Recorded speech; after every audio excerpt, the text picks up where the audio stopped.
Excuse me. Excuse me. Sorry about that, y'all. I apologize for y'all seeing that. I had to get myself get that out of my throat. We back though. It's all black everything. Welcome to the channel. Like the content, like it, share, subscribe. Get through the algorithms. You know how we got to do it. Coming back with the four agreements. And Don Miguel Ruiz. Just some tips and pointers to help you understand and get to your next level. What we got going on in this universe. Hey, I'm not on the rights to this music, just some good instrumental music, familiar tunes. Excuse me, take a little drink. So we in it, all black everything. Here we go. Right where we left off last time. So check the the history. Go ahead and catch up if you behind. And here we go. And it starts. It says, "We know we are not what we believe we are supposed to be, and so we feel false, frustrated, and dishonest. We try to hide ourselves, and we pretend to be what we are not. The result is that we feel unauthentic and wear social masks to keep others from noticing this. Social masks, huh? We are so afraid that somebody else will notice that we are not what we pretend to be. We judge others according to our image of perfection as well. And naturally, they fall short of our expectations. We dishonor ourselves just to please other people. We even do harm to our physical bodies just to be accepted by others. You see, teenagers taking drugs just to avoid being rejected by other teenagers.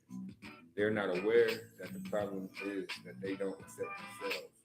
They reject themselves because they are not what they pretend to be. They wish to be a certain way, but they are not. And for this, they carry shame and guilt.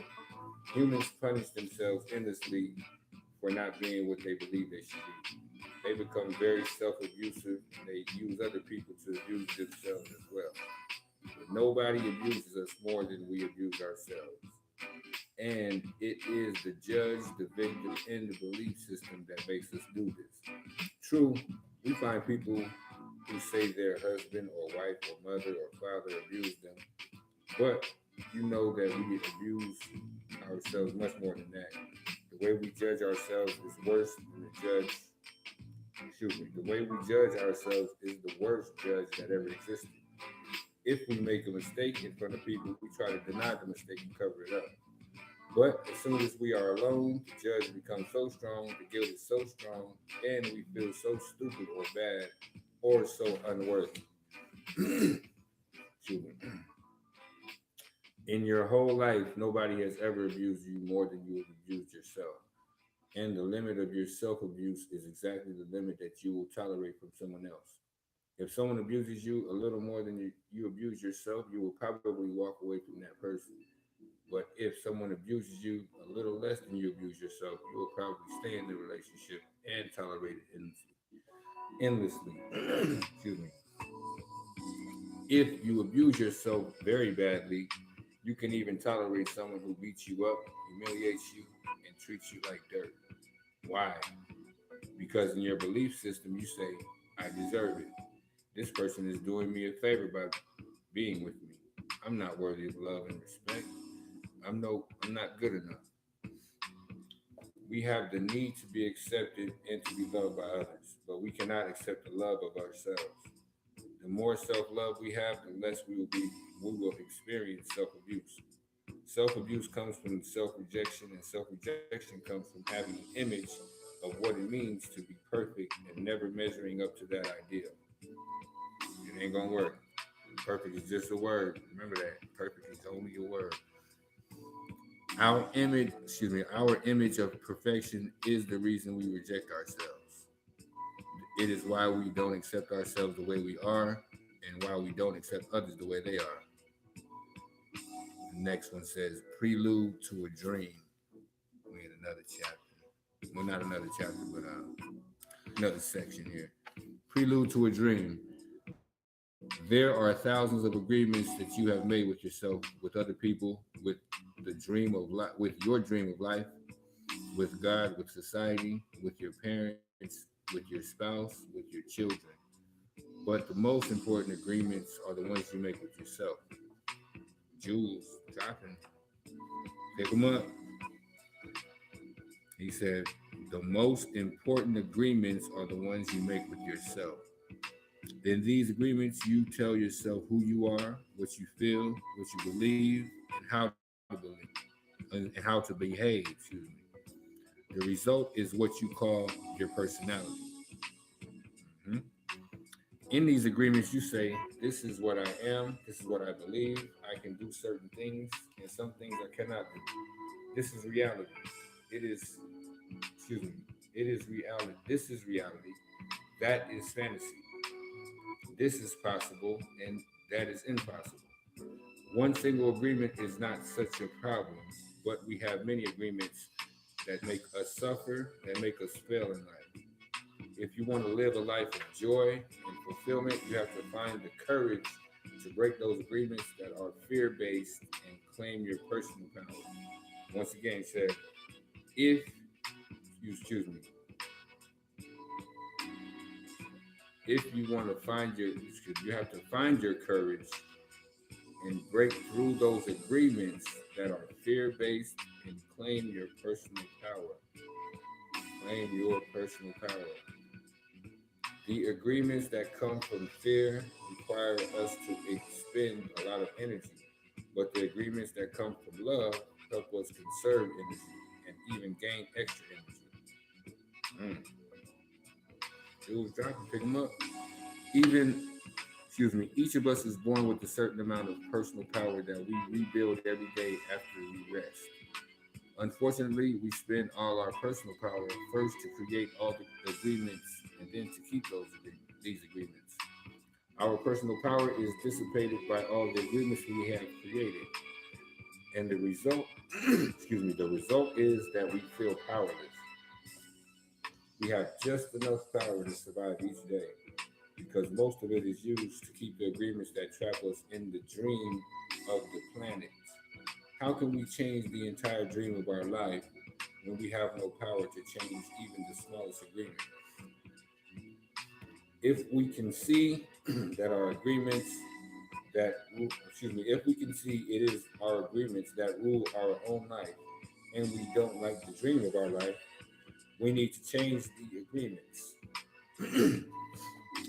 When we are finally ready to change our agreements, there are four very powerful agreements that will help us break those agreements that come from fear and deplete our energy.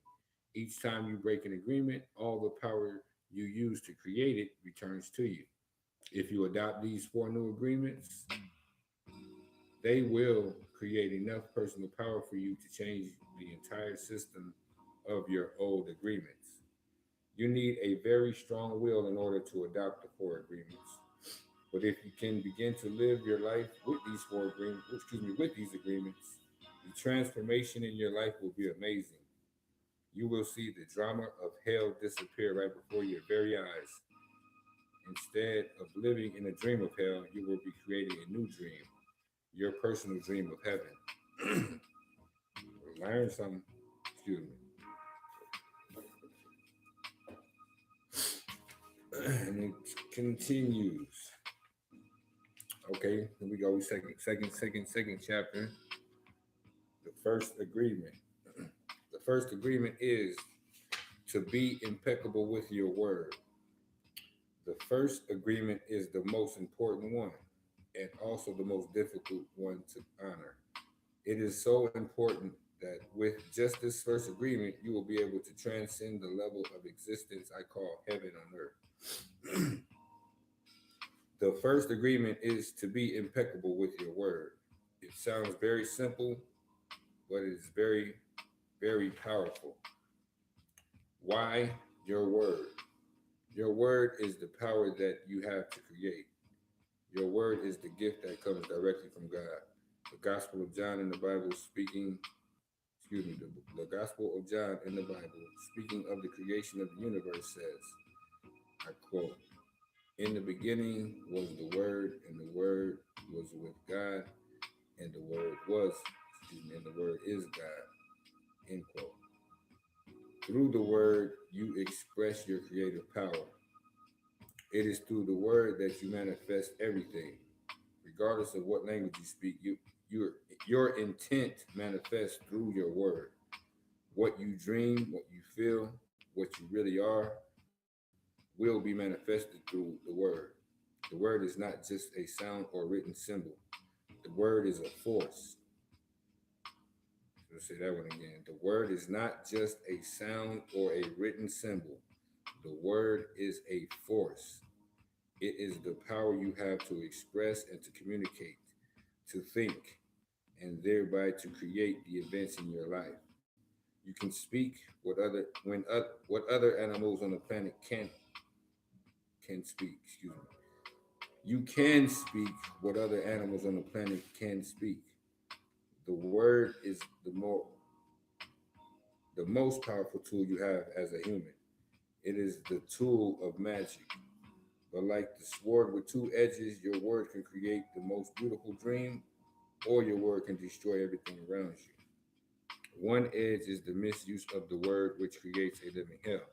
The other edge is the impeccability of the word, which will only create beauty, love, and heaven on earth.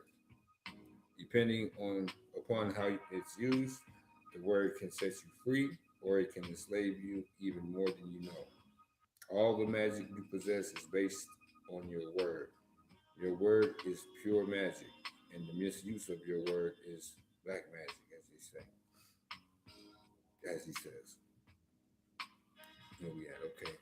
The word is so powerful that one word can change a life or destroy the lives of people. Some years ago, one man in Germany, by the use of the word, manipulated a whole country of the most intelligent people. He led them into a world war with just the power of his word. He convinced others to commit the most atrocious acts of violence. He activated people's fear with the word, and like a big explosion, there was killing and war all around the world. All over the world, humans destroyed other humans because they were afraid of each other. Mm. Hitler's word was based on fear generated beliefs and agreements will be, will be remembered for centuries. The human mind is like a fertile ground where seeds are continually being planted. The seeds are opinions, ideas, and concepts.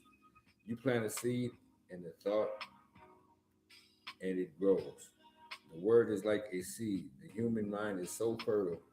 The only problem is that too often it is fertile for the seeds of fear.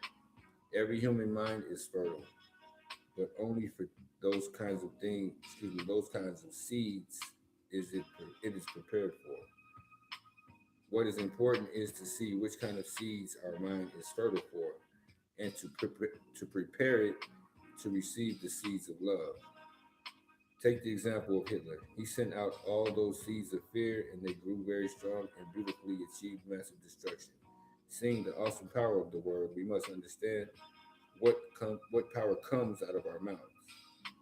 One fear or doubt planted in our mind can create an endless drama of events. One word is like a spell, and the human uses the word like black magicians thoughtlessly putting spells on each other. Mm, I think that's a good place we're going to end right there. Speaking about how impeccable your word is or should be when you get to that level. For agreements, Don Miguel Ruiz. Don't take my word for nothing. We're just sharing information. Do your own research. Check it out. Get it. I'll keep it up there for a minute. This is all black everything. Peace and love. Appreciate you checking it out. Like it, share it, subscribe it. You know, coming back for agreements. Peace and love.